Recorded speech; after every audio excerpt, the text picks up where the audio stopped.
आयोजन किंवा नियोजन ठरलं की भोकरमध्ये बैठकीला ऊत आला.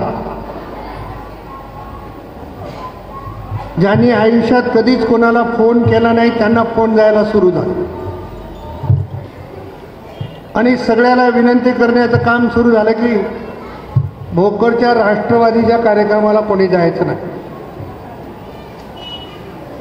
एक प्रकारे या मतदारसंघावर दहशत निर्माण करण्याचा जो काही प्रयत्न आहे.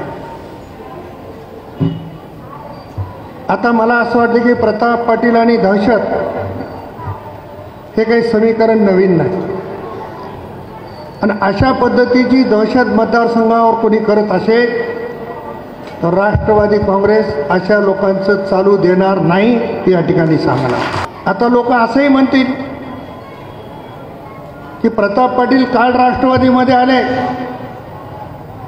आणि पक्षाला एकनिष्ठ राहा सांगतायत, हेच स्वतः पक्ष बदलतायत. वाटणं स्वाभाविक आहे. मी कोणत्याही पक्षामध्ये घाबरून गेलेलो नाही. माझ्या मागे कुठलीही चौकशी नाही. मी माझ्या आयुष्यात काही घोटाळा केलेला नाही.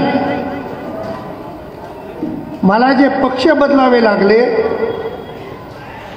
ते लोकलच्या राजकारणामुळे पक्ष बदलावे लागले. मी जेव्हा भाजपमध्ये गेलो तेव्हा ते सांगायचे भाजपमध्ये जाऊन काय करणार. आता मी भाजपमध्ये आलो, तेही भाजपमध्ये आले. आता मी राष्ट्रवादीत आलो आणि चुकून जर अजितदादा राज्याचे मुख्यमंत्री होणार असतील तर कदाचित तेही राष्ट्रवादीमध्ये येतील. कारण काही माणसं सत्तेशिवाय राहू शकत नाही. पण आमचं असं नाही. कोणी सत्तेत असो नसो पण आम्ही ज्या पक्षात राहतो तो पक्ष वाढवण्याचं काम निश्चितपणानं करण्याचा माझा प्रयत्न होता.